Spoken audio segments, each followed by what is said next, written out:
उमंग सिंघार जी, दिग्विजय सिंह जी, कमलेश्वर पटेल जी, CP Joshi ji, Girija Vyas जी, रघुबीर मीना जी, अर्जुन बमानिया जी, ताराचंद भगोरा जी, stage पे वरिष्ठ नेता,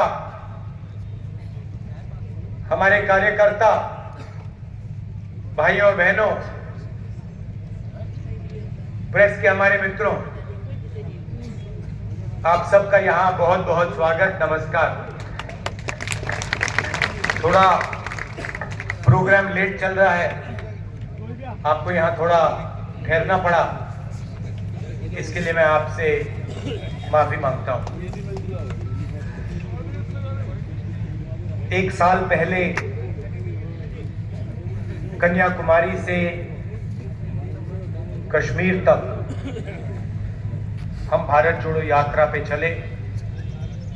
राजस्थान से निकले, 4000 किलोमीटर समुद्र से हिमालय तक चले और रास्ते में हजारों लोगों से मेरी डायरेक्ट बातचीत हुई। युवाओं से, बुजुर्गों से, किसानों से,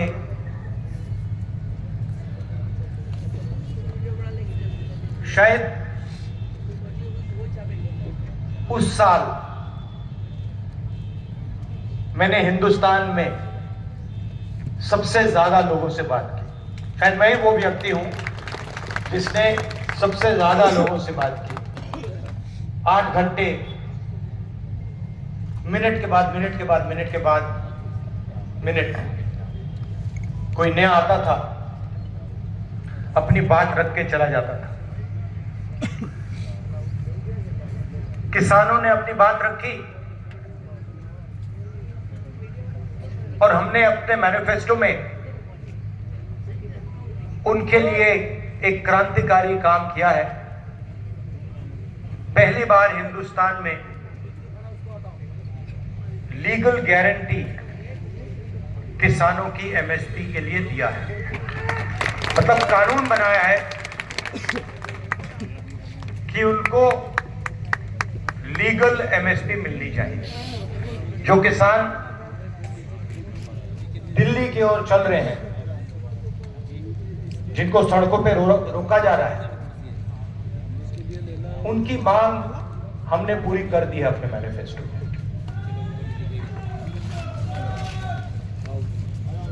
जाति जनगणना की मैंने बहुत बात की है। थोड़ा सा आज कहना चाहता हूं। देश में 50% पिछड़े वर्ग के लोग हैं, 8% आदिवासी भाई बहन है, 15% दलित है और तकरीबन 15% माइनॉरिटीज है। सब मिलाकर तकरीबन 90% हिंदुस्तान की आबादी या दलित, आदिवासी, पिछड़ा, माइनॉरिटी।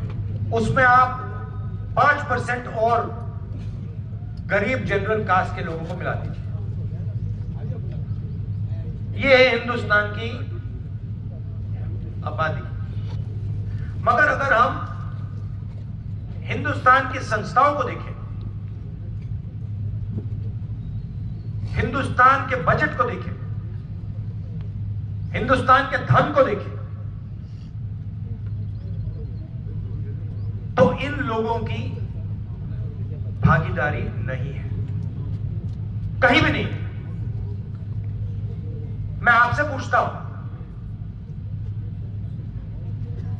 आदिवासी वर्ग हैं, राष्ट्रपति आदिवासी हैं हैंगे ना? ठीक है। राम मंदिर का इनॉग्रेशन हुआ, आपको टीवी पे उनका चेहरा दिखा? क्यों नहीं? ये फिर से बोलो, क्यों नहीं? क्योंकि वो आदिवासी हैं, हिंदुस्तान की राष्ट्रपति हैं, मगर उनको सीधा मैसेज दिया गया कि राम मंदिर के इनॉग्रेशन में आप राष्ट्रपति हो, कुछ भी हो, आप आदिवासी हैं, आप अंदर नहीं आ सकती हैं। सोच वहां से शुरू होती है। आपने टीवी देखा, राम मंदिर के इनॉग्रेशन में आपने किसी गरीब को देखा?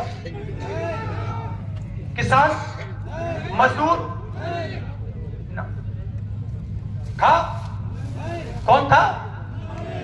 अंबानी था, अदानी था, बॉलीवुड की पूरी लाइनअप थी, सारे के सारे थे,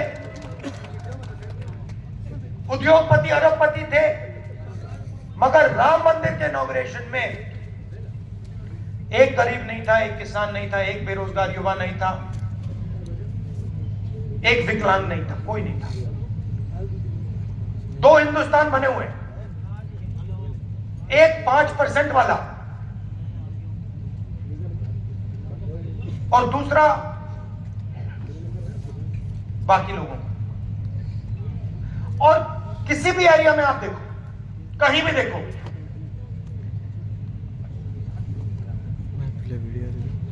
आपको पिछड़े, दलित, आदिवासी नहीं दिखने वाले। हिंदुस्तान की सबसे बड़ी 200 कंपनियों की लिस्ट निकालो, उनके मालिकों के नाम पढ़ो, एक आदिवासी नहीं मिलेगा। मैंने चेक किया है, मैंने लिस्ट निकाली है सबकी, इनकी सीनियर मैनेजमेंट की लिस्ट निकाली है।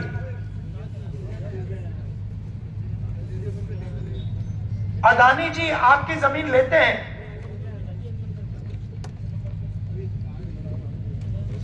आपका जल छीनते हैं, जंगल छीनते हैं, मगर उनकी कंपनी में सीनियर लेवल पे आपको एक आदिवासी नहीं मिलेगा, एक दलित नहीं मिलेगा, एक पिछड़ा नहीं मिलेगा, और हिंदुस्तान की सबसे बड़ी 200 कंपनियों में नहीं मिलेगा।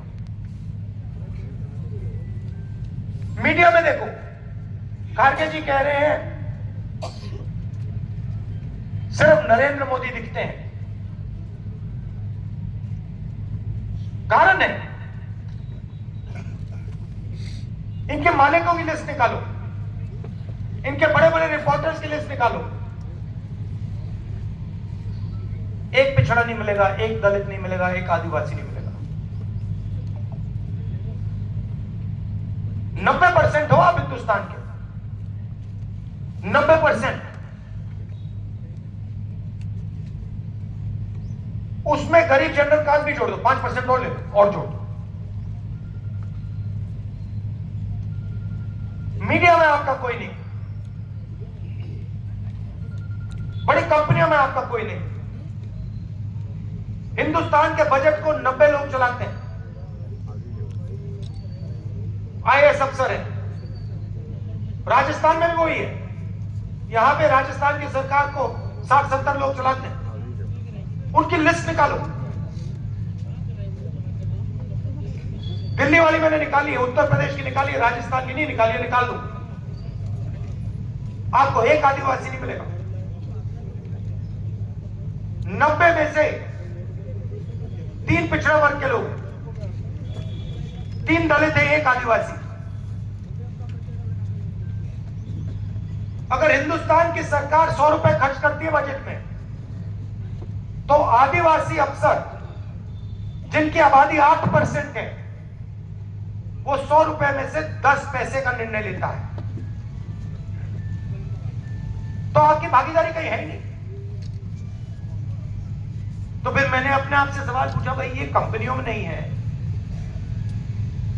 ये मीडिया में नहीं है, ये प्राइवेट अस्पतालों में नहीं है, ये प्राइवेट स्कूल, यूनिवर्सिटी, कॉलेजेस में नहीं है, ये सरकार में नहीं है, तो है कहां? फिर मैंने मनरेगा की लिस्ट निकाली, उसमें आदिवासी, पिछड़े, दलित सब भरे हुए हैं। कॉन्ट्रैक्ट लेबर की लिस्ट निकाली, मजदूरों की लिस्ट निकाली, उसमें भरे हुए हैं। 90% का काम हिंदुस्तान में मजदूरी करने का है, 5% का काम देश की हर संस्था को कंट्रोल करने का है। कहीं भी देख लीजिए आप। तो ये हिंदुस्तान की प्रगति का सबसे बड़ा सवाल है। प्रगति करनी है तो एक ऐतिहासिक काम करना होगा। जैसे जब तो चोट लगती है, डॉक्टर आपसे कहता है एक्सरे करो, कहता है ना, कहता है। वैसे ही मैं कह रहा हूं, हिंदुस्तान के गरीबों को चोट लग रही है, दलितों को, आदिवासियों को, पिछड़ों को, गरीब जनरल कास्ट को चोट लग रही है, एक्सरे कराओ। और मैं तो कह रहा हूं एक्सरे के बाद में एमआरआई भी कराऊंगा। कितना पैसा किसके हाथों में है, कौन सी संस्था किसके कंट्रोल में है, मीडिया में कितने लोग आदिवासी, दलित, पिछड़े, बड़ी बड़ी कंपनियों में कितने आदिवासी, दलित, पिछड़े, प्राइवेट स्कूल, कॉलेज, ये सारा का सारा निकाल दूंगा।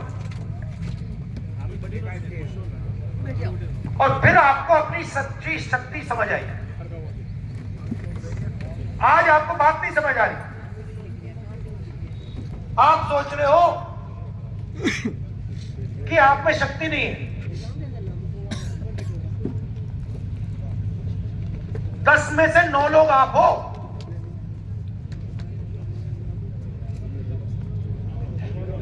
और आपके सब रास्ते बंद कर दिए।